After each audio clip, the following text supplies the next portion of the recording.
The Bob Semple Tank, it has basically become a meme over the last years.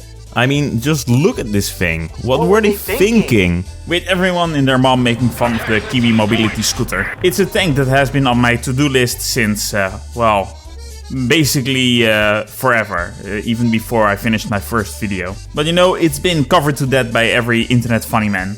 I wanted to glaze the everlasting shit out of it as a sort of April Fool's joke, but even that felt kind of redundant. I also considered just making the video and feeding my little piggies the Krusty branded gruel and just cashing in. It's funny because there's a clown on there, but I ended up just not making any video about it. But last night I woke up in a cold sweat wondering how effective would the Bob Semple Tank really be if it was actually used. Like, hypothetical. If the New Zealanders would have built these tanks in large numbers, and I'm saying large in some quotations here, and deployed them, what would they have gone up against and how would they have performed? So let's try to figure that out. But first, and on a completely unrelated note, did you know I make more money on these videos when they are 10 minutes or longer? So first, some quick history.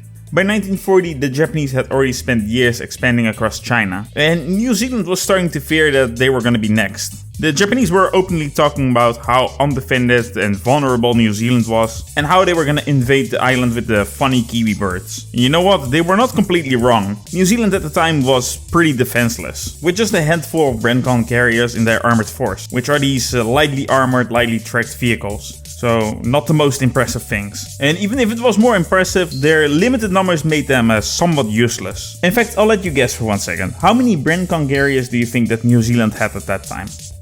The answer is 6. And Britain was also dealing with some stuff in 1940. Do you honestly think you're fucking funny? Seriously. So supplies of war materials from rifles to tanks were not gonna happen anytime soon. The default Minister of War of that time, Bob Semple, had to find some kind of solution. And his solution to New Zealand not having any tanks was... Fine. I'll do it myself. To be fair to the New Zealanders, at this point they didn't have much of a choice. The options were doing nothing, waiting for Britain to send some shit, but again, they were a little bit busy trying to not get flattened by the Germans, or 3, import some other equipment and tanks from other countries, which would also take a while. So they started to look for an alternative. At one point, Bob Semple came across a picture of an American tractor that had been converted into an armored vehicle and went, alright, let's do that. This idea was then handed over to the Public Works Department of New Zealand, because apparently in World War II, the people that are in charge of laying pipes and building roads are also now in the business of building tanks.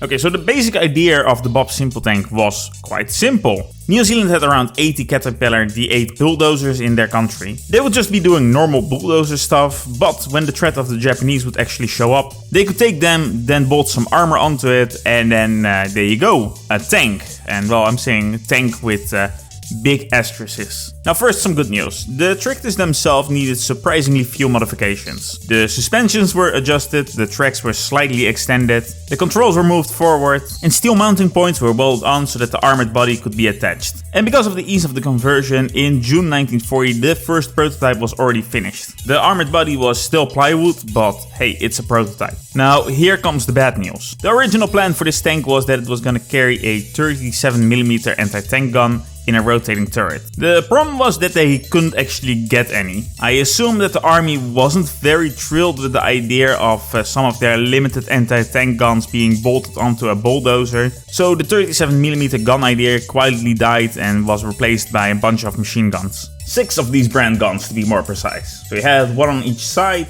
1 on the back, 1 on the turret and 2 on the front. However, we will come back on this 37mm anti-tank gun later. Now the layout of these machine guns was not ideal. One of the forward machine guns was placed in such an awkward position near the engine that operating it properly was basically impossible. Depending on who you ask, to operate this gun you had to or lean over it in a horrible angle or literally lie across the engine compartment, which sounds very uncomfortable. Eventually the plywood armor plates were replaced by actual armor plates, and the New Zealanders ended up using corrugated manganese steel, which I had to look up what it was, but Wikipedia Wikipedia tells me that manganese steel is known for its high impact strength and resistance, which sounds pretty good. The armor thickness of this vehicle varied, but it was generally around 8 to 12 millimeters thick, which sounds a little bit less good. Also, the armor was corrugated, which meant that the tank armor looked less like actual tank armor and more like roofing material, which wouldn't help this thing in the long run. Now, during some army trials with this tank in late 1940, the tank managed to get a blistering top speed of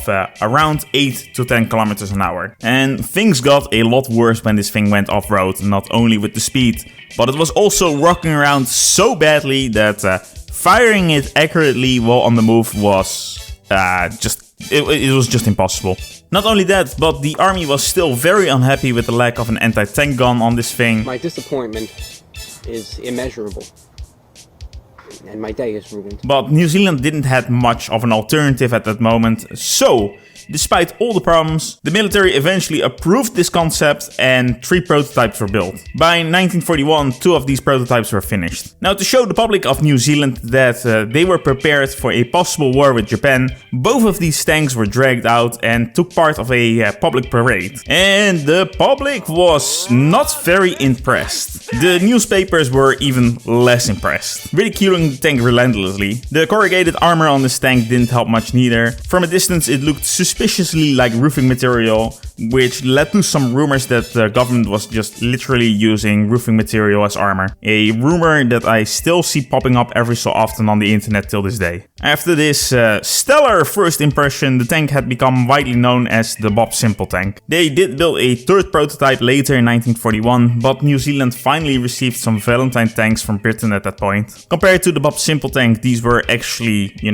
tanks with proper armor, a proper gun, and not built around a bulldozer. And these Valentine tanks basically made the Bob Semple project useless. The vehicles were kept around for a short amount of time, probably given to whoever was on the bad side of the commander of that time, but the project was effectively dead. Forgotten to the sense of time until the internet came around and internet funny men started to share the picture of this silly looking tank and started to clown on it. So, what is the moral of the story? You tried your best, and you failed miserably. The lesson is, never try.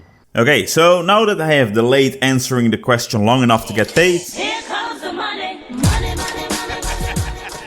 how effective would this tank have actually been? Now, before we move on, I am gonna say I am not a ballistic expert. I base all of this on just one armor report. So if you think that I'm wrong, please feel free to call me your favorite racial slur in the comments. Okay, so first, let's give the Bob Semple a little bit more of a chance. We're gonna assume that the designers got their way and managed to install that planned anti-tank gun. Now, let's throw it against a Japanese landing force of 1941.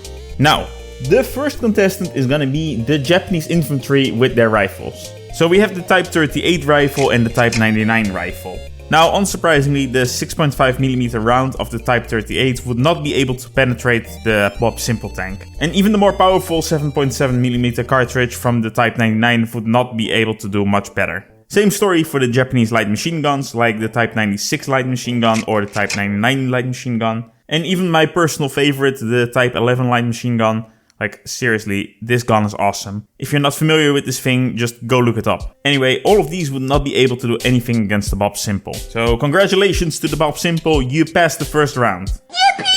So, what about the Japanese heavy machine guns? Well, those didn't fare much better neither. The Type 92 heavy machine gun also fired a 7.7mm round. It's not the same 7.7mm round as the Type 99 rifle, having a bit more velocity. Still, it wouldn't be able to penetrate the armor of the Bob Semple tank. It might be able to damage the optics, might be able to suppress the crew. It might make the life extremely uncomfortable for the people inside of this vehicle, but it wouldn't be able to stop it. Anyway, that is not the only thing that the Japanese infantry had. They love to get closer to their target, so the Bob Semple had to deal with 2 more threats. The first one being grenades. And while the grenades themselves wouldn't be able to punch through the armor, throwing enough explosives onto a vehicle tends to ruin things anyway. So this could be seen as a possible threat to the Bob Semple tank. Track's vision ports and external equipment could all be fucked up by grenades. The other threat would be the Japanese katana.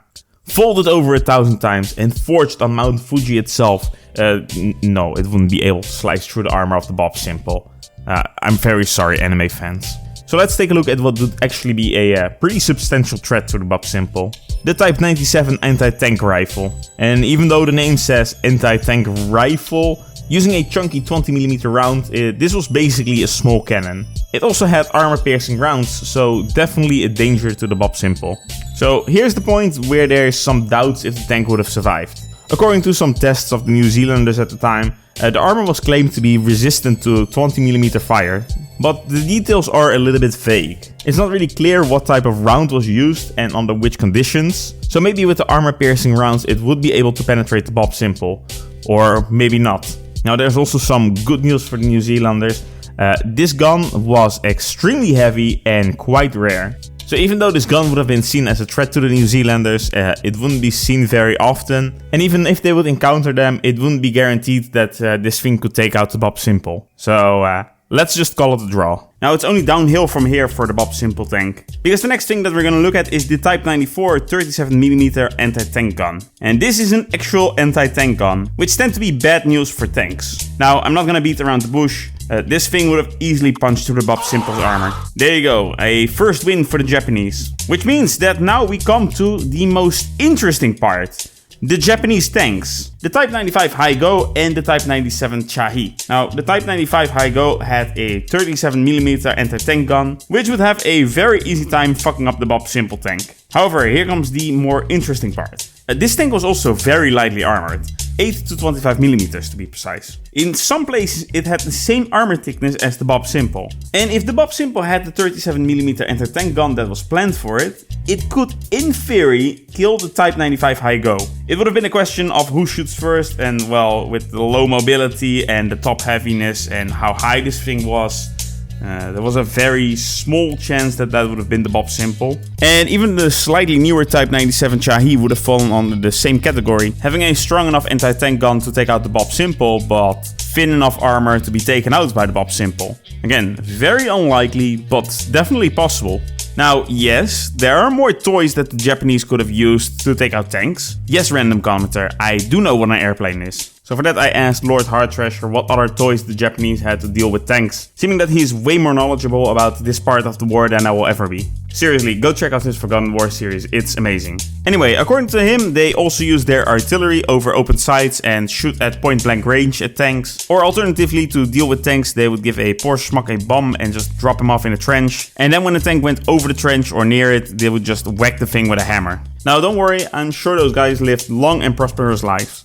So, in conclusion, well, all things considered and seeming what the Japanese actually had to take out tanks, this thing would have actually been pretty effective against a Japanese landing force. It would have definitely been a very weird but useful vehicle, at least if the New Zealanders used it against the right targets at the right time. Wait, that cannot be right. This thing looks so dumb! The internet told me this thing was horrible! Zwalada, you drunken fool, what are you saying? This thing looked like a garden shed on tracks. Alright, that's it, young man. No Bible stories for you tonight. Well, dear viewer, it's because you've been lied to. So, the Bob Semple tank is just very misunderstood for the last 80 years. When the public first saw this thing, they judged it almost immediately on its appearance. And the newspapers did the same thing. The public and newspapers saw a bulldozer with some roofing material bolted onto it and immediately started to clown on it. They didn't understand that that was in fact not roofing material but actually armor. And they also didn't understand that that was what New Zealand had laying around and what they could get their hands on. And modern audiences often make a different mistake. There's a modern phenomenon that I like to call war thunder brain. Now the people who suffer from this can only compare a tank against another tank. They see something on tracks and immediately want to attach a battle rating to it to see if it can fight against a Tiger or a T-34. And in those scenarios, yes, the Bob Semple would perform about as well as a toddler fighting against Mike Tyson. But you know, I'm gonna tell you something very surprising. This thing was not designed to win against a panther in a computer game 80 years later. This thing had to worry about angry Japanese men with rifles on bicycles. The people who designed this actually understood this and did their best to design something with the materials that they had laying around to counter the Japanese infantry. They didn't worry that much about the rare Japanese tank that they would encounter, and I really mean rare. For example, during the Burma campaign, the Japanese only fielded around 100 to 150 tanks. Not only that, they didn't even bring many anti-tank guns with them. Now sometimes we fall in this belief that the people from the past don't know what the hell they were doing, and that they were building random shit without any foresight. Well, here's the thing, they actually did know what they were doing. Or do you think that it's a coincidence that the armor was just thick enough to stop a round from the Japanese anti-tank rifle? Coincidence? I think not! Now, does that mean that the Bob Semple was actually a great tank? Well, also no. It was still slow, top-heavy, mechanically crude, and had the tendency to tip over, so it was definitely a bad tank. Just not as bad as the internet makes it out to be. Look, this thing wasn't designed to win a tank duel against a Tiger or a Panther. It was a desperate emergency vehicle built by a country with limited industry and resources, trying to prepare for a threat that seemed very real at the time. And considering what the Japanese actually had in 1941, I think they did a pretty good job with this tank.